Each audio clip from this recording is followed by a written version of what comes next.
Hello everybody, my name's Anne Marie Graham-Hudick, your Canton Township Supervisor, and welcome to Good Day Canton. Our guest today is Michael Healander from Airspace Link. Recently the board voted to move forward with an assessment, and we had the assessment completed, and Michael came with his lovely wife Anna and talked to us about it, which you can watch on our board meeting. But today we're just going to find out a little bit more about Airspace Link and what the business model is across the country and regionally. Welcome, Michael. How are you doing? I'm doing great. You want to talk about, I heard you got a great story about how this all started. How did it start with Airspace Link? Yeah, so we're a startup. My wife and I quit our jobs 5 years ago, almost 6 years ago now, and said, we want to start to figure out how to integrate drones into the national airspace and into communities at scale. And our background is coming from building mapping systems and transportation systems, and we just knew that this low altitude airspace was going to be a complex thing to solve. So we started a company called Airspace Link. We started right here in Michigan. We said we had a company out in California, sold it, came back to Michigan. Love the schools in Michigan. That's how we ended up back here. And we said, you know what, I think I can build a startup here. We pitched the idea locally here. At the end of the day, we've raised about $37 million in capital to build this business. Think of us as the Google Maps for drones. It is complicated to fly in the airspace. Where we're sitting here in Canton, it is controlled airspace. We're sitting between Willow Run and Wayne County Airport, and it's different rules and regulations almost hourly of how you can fly. So we built out a mapping system, digital infrastructure. We worked with the FAA for a year. They approved us to be a supplier to manage the airspace for the entire US. We continued working. We then integrated with about 733 airports as of today, are integrated into our system. So when residents or business or commercial pilots want to fly a drone, they can communicate with those airports. And that's kind of like we call it the federal highway system is built across the United States. So we manage all the way from Guam to Hawaii to Alaska is using our system. We have about 65% of the US market. When someone flies a drone, there's 65% chance someone used our system to check the airspace. And then we work with states. States are investing in drones. How do we put in infrastructure to support the safe integration of drones? And then communities like Canton, where Canton is looking at drones. How do we use them to help save lives, safer jobs, job retraining, and actually attract business to the area, such as drone manufacturing is a really big deal to create drone, US-made drones is becoming very hot over the next few years. So building the systems to support that. We're at 60 people, headquarters down in Michigan Central, the Book Depository building, and we have several employees that live in Canton Township. So. Very cool. As a previous pilot myself, this is very exciting. Tell us about the types of drones that are there. I mean, obviously you see little drones, but you're not talking about the tiny ones. There's a minimum weight that you're looking at. Yeah, so as a compliance system for the FAA, when you go to the FAA website to fly, you click on Airspace Link, it is our system. Those rules are drone above a half a pound. So people out there in Canton Township, it's above a half a pound, below 55 pounds. Up to 400 feet and below is a slice of air. And there's other rules and regulations, temporary flight restrictions when someone flies into the airport, like the president, usually airspace is shut down for a few days, which shuts down all of Canton. So, certain events can do that as well. So checking the airspace often and before you fly, if your drone is above a half a pound. There's more rules as well. If your drone is above a half a pound, and in some cases, any weight, you should register with the FAA. It's $5. It's for 2 years. It's just like registering your vehicle.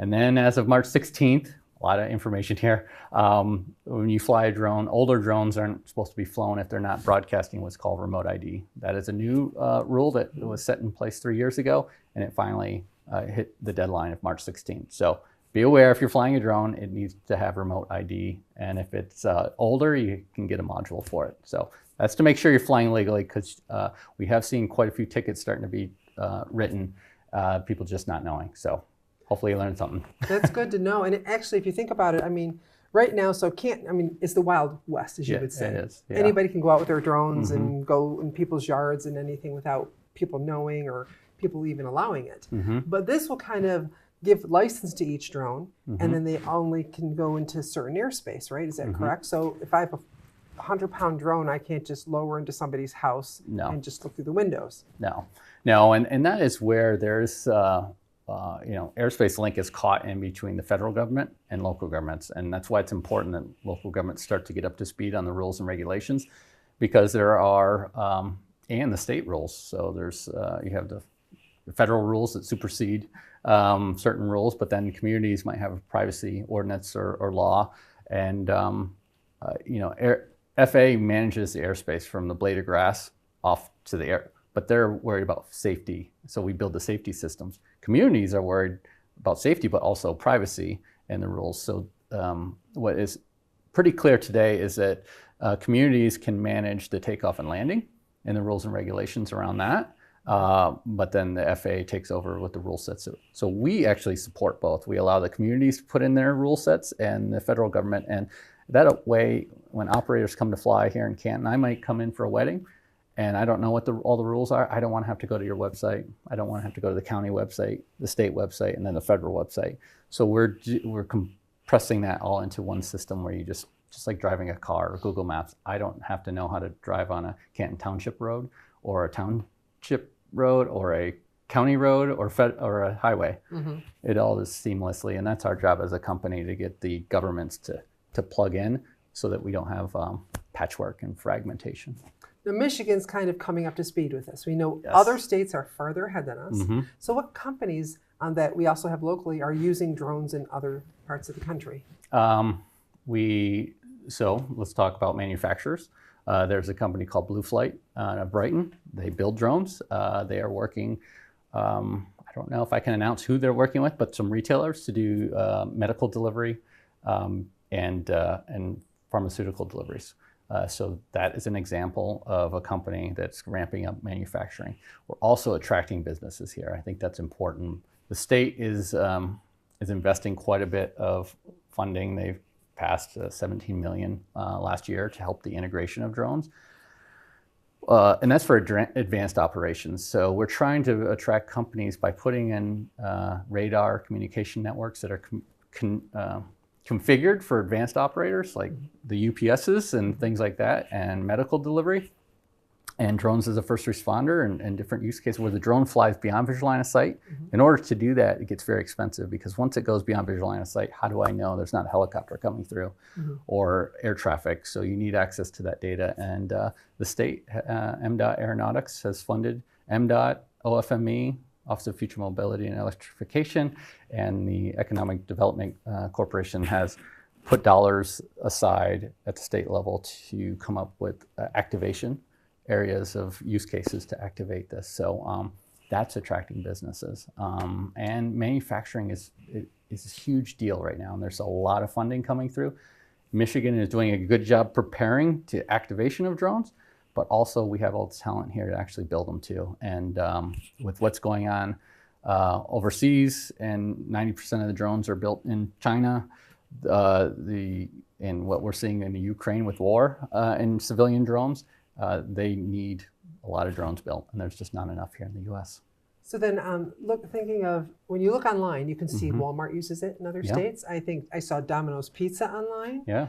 I saw, what other stores have I seen? I mean, these are deliveries to people's homes. We're working with CVS and UPS. It is public. We worked with UPS to get them approved to do BVLOS.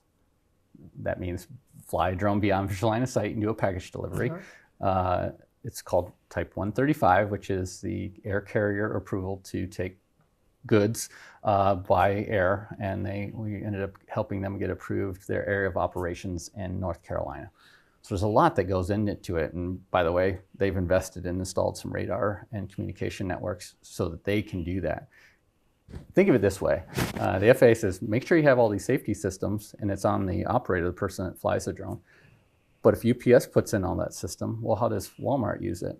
And how does the police department use it? So the goal of what we're helping do with the industry is guide it towards a shared infrastructure that anyone can use. And that's why you're seeing it in just these small pockets right now, very isolated. Yes. But the state of Michigan is looking over the horizon and saying, well, if we can get this running in, 6 Mile area in Detroit and maybe Canton and Alpena and in Ann Arbor, we'll start connecting that together. But we just need to get started. And that's our goal. And then it's a shared infrastructure. Now, as UPS or a public safety, you're using a government technology platform. Now we have in Canton a huge Amazon facility. Yes. And it's actually, they use electric vehicle shuttles. I mean, so they're very advanced. So even Amazon is looking at doing something like this. Not for huge couches or big things. But no, you're, you order something that's less than 5 pounds, which is 90% of most orders. So it'd be like a senior, I think I saw a video with the senior citizens sitting there and they needed prescriptions and they called their doctor, he called it in and then the drone delivered it right to their front door. So it just lowers it on a rope and gives it to them. There's different delivery methods. One city we're working with, they actually have designated spots throughout the city or even in their neighborhood, like a common drop-off spot. So you don't have it to individual homes, it's to a secured area that's dropped into. So there's different ways that it's being done, but the delivery directly to your home, Canton Township is actually pretty amazing for it. If you look at the way the community is built in this suburbs and people's backyards, that there's great access. There's high tension lines that you can use as kind of a rail as a grid. Yes. And there's certain aspects that Canton Township would be attractive for those businesses because really an Amazon can, within 5 miles of an Amazon, it can get to, 500,000 people in this area, above and beyond outside of Canton from these locations. So they're looking at that. We're doing the tools that we worked with Canton on. They actually have a site selection tool for drones. So we can see how far they can fly without flying over schools and jails, and it creates air traffic corridors. And actually, like on 94, because of the 2 airports, the airspace is down to 0. So drone, you won't see a lot of drone usage there, but that makes Michigan Avenue even more important for drone flying between the communities. Yeah. Yes. It does. I know they're looking at 94, but you're right. Michigan Ave is a great corridor, and just-in-time parts delivery is actually one of the items we're working on right now with some of the large companies. What they call them hot shots. They just have a small part that's holding up an assembly line. It needs to get somewhere quickly. Medical is big. We worked with Beaumont Hospital. That was public too. You can look it up online. There's a video, but they were doing hospital deliveries between hospital and lab in Taylor and in Birmingham and Royal Oak. And right, like if you have a heart that needs to get somewhere or something. COVID tests that. We worked in New York. We did the COVID test deliveries. Again, we're marked as a company critical responder. So we had a team out there running COVID test kit deliveries between labs. If you notice, a lot of labs were off-site. Then they'd have to wait 2 days because then they'd go to a hospital or a testing location. So we just started using drones to run those operations and not have to drive vehicles back and forth all day. And you use a small drone with a battery. And of course, it saves the environment because you don't have the trucks running or stuck in traffic. So it takes a truck or a car or delivery, something off the road, and it's just in the air. Even a pizza, I think, right? Yeah, it's pizza. So everything. You wouldn't believe we have a lot of use cases that are coming online. Our job, just so you know, our job is to build the systems. As Eisenhower in the highways, Edison in electrical grid, Vanderbilt in the railroad. It's a network, a system that we're helping build that requires federal, state, and local governments to kind of lock it all in, so it doesn't make your residents upset, making sure the township is ready for it and prepared and have the tools in place to support it. One, to use it themselves in an emergency, swift water rescue, whatever it might be used for, but also turning those systems outward to attract business, to operate, manufacture, and just be progressive in the technology. So economic development, health and safety, environmental issues, fixing environmental issues that we have. Yeah. So very cool. Ecuador is a great, in Quito, we have it running with aerial loop. It takes about 3.5 hours to get through the city. It's 3.8 million people, and the drones are doing it 20 minutes, and they're running about 200 flights a day of deliveries. So they just pick them up, middle mile, on either side of the city, and they look at, if they get up to 1,000 flights a day, it would be a 1% reduction in traffic along that corridor. So it doesn't sound like a lot, but it is, because a lot of people die on that route.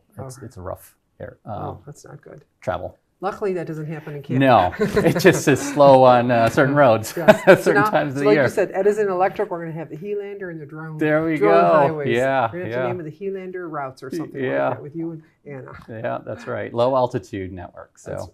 Well, we're going to be doing this, and Canton is applying for funds right now Yes. because we had our assessment done, so we're very excited. In Canton Township, as you know, I think we have 11 pilots within the That's township. amazing.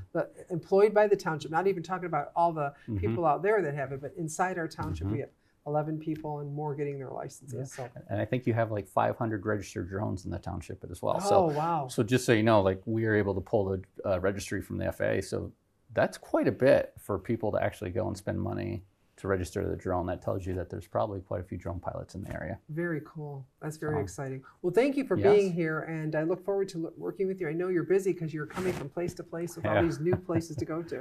But thanks for coming, and this is exciting, and thanks for doing this. Thank you. Well, thank you. Another wrap-up of Good Day Canton with Michael Healander and Airspace Link and some of the exciting things that we're doing in Canton. Have a great day.